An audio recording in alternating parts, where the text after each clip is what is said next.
Welcome to Sikhcast, brought to you by Sikh Research Institute, illuminating every path. Waheguru Ji Ka Khalsa, Waheguru Ji Ki Fateh. My name is Jasleen Kaur, and I'm a trance creator on the Guru Nanak Sahib project. We're excited to announce the release of Guru Nanak Sahib's Alahani. This composition is set in the rag or musical mode of Vadhans, which is common to both wedding and death ceremonies. It's associated with folk traditions. And so, sort of coupled with that, Alahania are the songs of sorrow that are sung after someone dies. And usually the immediate female relatives of the deceased sing these songs as a group publicly, displaying their grief and pain by beating their chests and wailing. And as you might recall, Vadhans means the great swan. And that swan is often associated with a life or spirit or soul, if you use that word, within us.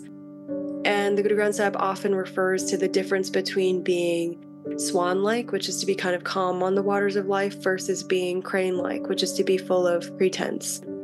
And so, all that being said, this composition is about our potential to be swan-like and sort of more vastly understanding of folk culture and sort of taking us out of just the setting of folk culture into a vaster perspective. So Guru Nanak Sahib uses this common experience to guide us toward a larger understanding of how we deal with pain, basically. Like, how do we get through painful times without building on that pain? How do we practice acceptance? How do we come to be reflective even in times of great mourning? And how do we move towards remedies for that pain rather than sort of picking at our wounds? Like, what is the balm that we are pursuing? And so it's a total of 24 stanzas, which is quite long, but I thought I'd focus on the first composition and a couple of lines in stanza 3 that have really stuck out to me, and then I can talk a little bit about something I've noticed throughout the 24 stanzas. So in stanza 3, the Guru says, Jyotis pave samrat so thiye, hilra eo sansaro, jal thal mahayal rav rahya, sachara sirjanharo. As always, excuse my pronunciation, but the translation is whatever pleases that capable creator, that happens. This world is only a means. The true creator is dwelling in the ocean, land, on the surface of the earth.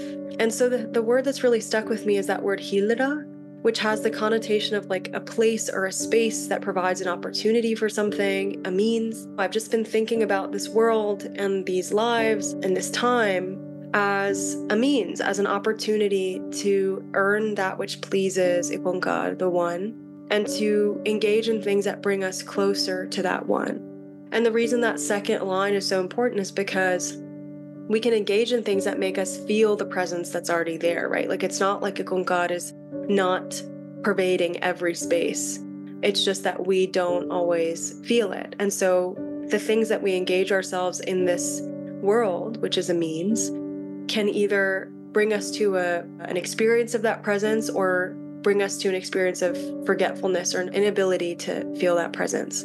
And so I don't know, I've been thinking about that because it is such a hopeful thing. If I can kind of zoom out a little bit and talk about this first Alahani more generally, Guru Nanak Sahib in the first 2 stanzas explores the play of IkOankar in this world and reminds us that IkOankar, the One, has gotten us all busy in doing different things, in sort of different work, deeds, affairs, tasks, whatever you want to say, and paths. So the paths we walk are also part of this play. And all of us come here for an allotted time to do those tasks. And when our time is up, we go, right? So in those first 2 stanzas, the Guru is urging us not to get too caught up in the temporary or in the quote unquote like false. And in the 3rd and 4th stanza, the Guru emphasizes that whatever's happening is what pleases the command of the One. And that emphasis is on the sort of power and potency of the command and eternality of the command too, right? So like none of us can change it or interfere with it. But it's not that like we have no ability to engage ourselves in some things and to disengage ourselves from other things. So the Guru is asking us to be wise, to not waste our time in sort of displays of grief or in things that bring us pain, to understand the cultures and the paradigms that we live in, and to maybe recenter ourselves in a vaster understanding of even these painful things like death and loss as part of that larger play. And that's like really, I don't know, that's really hard for us, I think, to actually internalize. Like, we can tell ourselves that, but especially in times of great mourning and grief, I think it becomes quite difficult. And something that's really struck me, sort of transitioning into this larger theme that I've noticed throughout this composition, is that the Guru is quite compassionate about the pain that we're experiencing. There isn't this kind of tone of shame or condemnation of like, why are you crying about that? You shouldn't be crying about that. You know that everybody dies. This is like the most constant sort of truth about being alive, right? We know that the things that come must go. There isn't any of that kind of scolding, if I can use that word. A lot of these compositions, if you go through all 24 stanzas, end with an address to all of us as, "O Baba."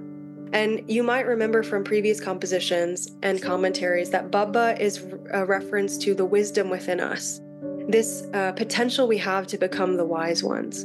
And the Guru is using it throughout this composition, throughout these stanzas. We are being addressed this way, as we're getting like hard truths that we know, but that we still kind of live in denial about, right?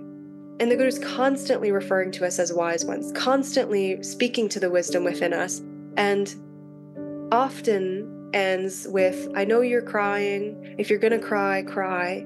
But what are you crying for? Like, think about why you're crying. Reflect on why you're crying. There's a gentle urging towards a vaster understanding about what it means to be human and temporary and to experience loss, and what it means to understand that loss as part of the play. And so, I don't know, I found this series of stanzas quite gentle, quite compassionate, even as we're talking about a thing that we really struggle to come to terms with, even as we experience it so often in varying ways, and will continue to as humans in the world.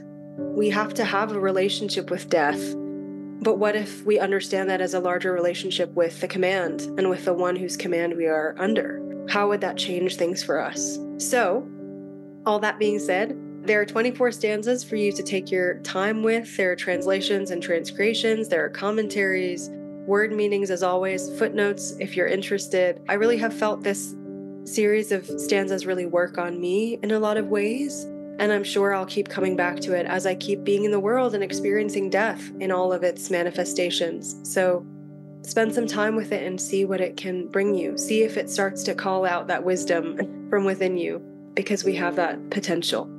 Waheguru Ji Ka Khalsa, Waheguru Ji Ki Fateh. Read the translations and commentaries at gurugranthsahib.io. You are listening to Sikhcast by Sikh Research Institute, illuminating every path.